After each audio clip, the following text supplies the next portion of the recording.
Good morning, everybody. It is Thursday morning, May 12th. As you can tell by my voice, I have not been feeling well the last few days. So if I sound grumpy and cranky and bitchy, it's just because I just got thrown off. And I don't know if anybody else has been experiencing this. Half my office is sick. It's all up in the sinus area, but I'm not convinced that it's not ascension stuff too. Because over the weekend, I had some of those symptoms that I had back in 2018, where my skin was like literally crawling and painful. And I turned the heat up because I could not get warm. So I don't know if I had or have a sinus infection, and I had a fever. I've been sneezing. I have allergies. I've noticed other people on the phone having this sinus stuff. Or did they let loose another you know what into the air to make a bunch of people sick? I don't know. Whatever the case is, it is pissing me off. It needs to go back where it came from. I sort of felt like something got unleashed on me energetically last Wednesday, because some weird stuff started happening on Wednesday, and I keep telling myself I need to sage, and I haven't felt good enough and just have done the bare minimum. So anyway, I'm going to quit bitching here and get to what I came to talk about. Several things. So first off, let's touch on the $40 billion that is going to Ukraine. I am sure you're all aware that is actually not going to be used for Ukraine itself. In my opinion, it is just like BLM, and all the money that good, normal people sent to these places that got funneled right back into the pockets of the fuckers that can't make their money the way they have been with the money laundering and the trafficking and all the stuff that's being taken down over there. So I listened to Tucker Carlson this morning, and he was doing his take on it, and I'm like going, yeah, right. If you think that's even actually going to be used in Ukraine, good for you, but I highly doubt that's the case. It's going right back into the pockets of the people that are losing their asses right now because they can't make their money over there like they have been. Agree or disagree? Am I wrong or right? One of the other things that I want to talk about is, I don't know how many of you guys ever watched Grace and Frankie on Netflix. It starred Jane Fonda and Lily Tomlin were the main two characters. My Uncle Dan never liked Jane Fonda because of something that she did back during the Vietnam War.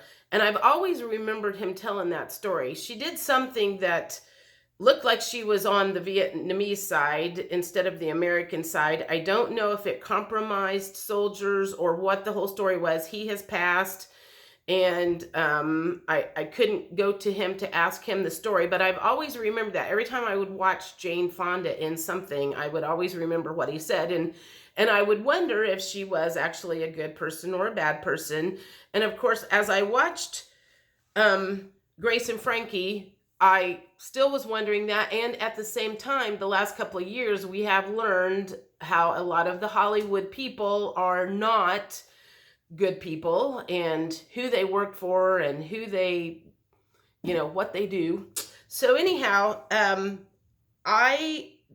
the final season came out like a week or so ago, and there was a big block of time that they didn't record because it was during the COVID. So they did like 6 seasons before they started the 7th season, and then there was like this year-long nothingness, and then they finished it up and it came out last week. And so I was watching it, and as I started paying attention to a lot of the shows now to see if I can tell if the good guys have taken control just by the little things that they drop. So as I'm watching this last season, I'm noticing certain things that they are saying that makes me think that maybe the white hats have taken over.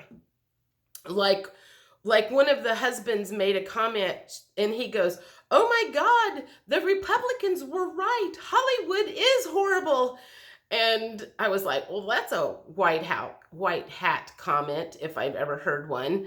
And the very last show, like the finale of, it's like they're done. This was like the final season finale, whatever.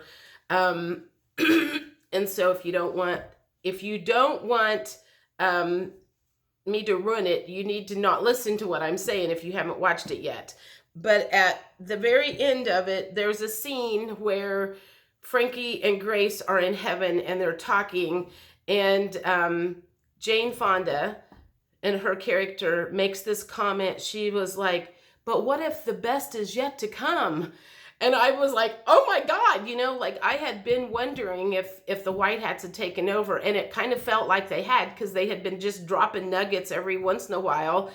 And then she said that, and I was just like, oh yeah, White Hats definitely have control of that. And I also understand that a lot of these movies, some of these actors and actresses have kind of got forced into working for the White Hats, or they've had to flip if they wanted to save their life. They started telling what was really going on or whatever. So I felt like that was a definite message to those of us who are on the White Hat side, and that reminder that the best is yet to come. So that was one of the things that I wanted to talk to you guys about. Another one was I talked to a friend of mine. I met this gal that I'm getting ready to talk about back, I think 2008, 8-ish. She was in the St. Luke singles leadership team that I was in back in the day when I was helping facilitate singles groups for St. Luke singles. And her and I got to be friends. And she was also the one that invited me to start going to the Oneness Blessing. So I don't know if any of you guys know what the Oneness Blessing is, but it came out of India. And it's just another form of healing where basically you're coming in, bringing source in, and kind of booting out all of the programming and stuff that has screwed us up our whole lives. And a particular day I called her. She was on her way to the Oneness Blessing and it invited me. And so I started going to that, and I ended up becoming a Oneness Blessing giver. So this was all about 10 years ago. And her and I haven't talked for much the last couple of years because she kind of was on the road, but she's in her 70s. So the point that I am trying to make is Kathleen was always one of the people who had surrendered to the universe, and what was going to come was for the best. She was always really good at seeing the magic in everyday life. And when I sound like I'm about ready to cry, but I don't think I'm going to. Although when I talked to her the other day, I hadn't spoken with her for a while, but she had been on my mind. So I called her just to check in, and I was like, what have you been up to the last couple of years? And she's like, well, I sold all of my stuff, and I was traveling around in my camper and stuff, and just stopping. She was doing mediumship. She had started getting some of her psychic powers in. One of the last times I had talked to her, she had told me that she had gotten a visit from Sasquatch in her apartment, and she's like, oh my God, the smell was like horrible. And as I understand things now, as you go to different dimensions, you get to see different things that live in different vibrational dimensions, like the fairies and Sasquatch and things that, or maybe the Loch Ness Monster is another one that lives in a different dimension. And the only way you see that is if you are in that particular dimension. So that means your vibrations have to be different than this 3D world that we're in right now. And so, I never didn't believe her because I never felt like I had a reason to go, you don't know what you're talking about.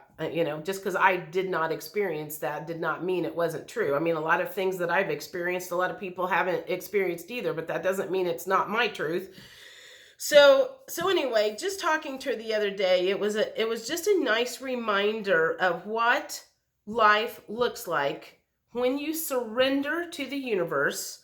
And one of the comments that she made, she was like, it may not look like things are all that good on earth right now, but she goes, it's all going to be great eventually. And I do believe that, and talking to her the other day was just a really good reminder, where I kind of feel like sometimes there was a time in my life where so I am going to cry.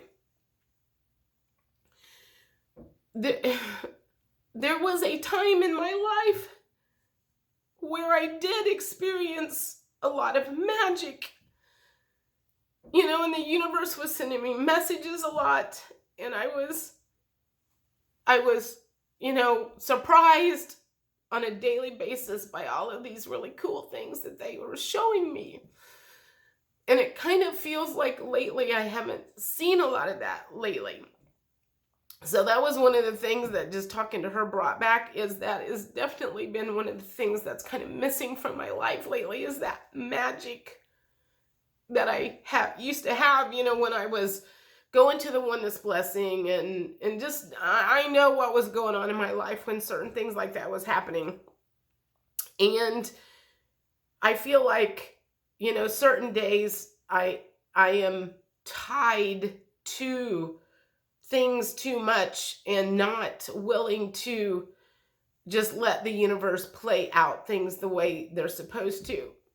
So in a sense, I was mentally better when things were a little topsy-turvy in my life, more than when I got into my apartment and I got stable and I got, it's like I put my roots down, and I'm like hanging on to this life that I have, but a lot of the joy and the magic kind of went out the window at the same time. So anyway, I don't know what the point of this is, other than, I guess it's hard to have both. It's hard to have stability for me, maybe because I'm hanging on to this stability that I have right now. And I feel like I'm not letting the magic of the universe come in at the same time. So I have blocked that somehow. And I need to figure out how to unblock that. So I can have that magic back and that joy back, instead of hanging on to the stability and trying to keep myself grounded. And I don't know, maybe there's a way to have both. Is there a way to have both? Do you have both? Do you have the magic in the everyday life and the stability at the same time? Or is it one or the other? I don't know if that even makes any sense. But anyhow, I wasn't planning on getting on here and crying, but there was something very emotional about talking to her the other day. Like I said, she's one of the people who, she's like in her 70s, and it's almost like it feels like she does not have a care in the world. And I love that about her. And I wish I had that back. That seems to have disappeared. And I don't know if it's just because of everything that's going on. I don't know. Anyway, I hope you guys have a good week. I would like to start feeling better. I'm really annoyed that I felt like crap the last 5 days. And anyway, let me know how you're all doing. Have you guys been experiencing the ascension symptoms, or have you been sick? What's going on in the world? What's going on in your world? And I will talk to you later. Bye.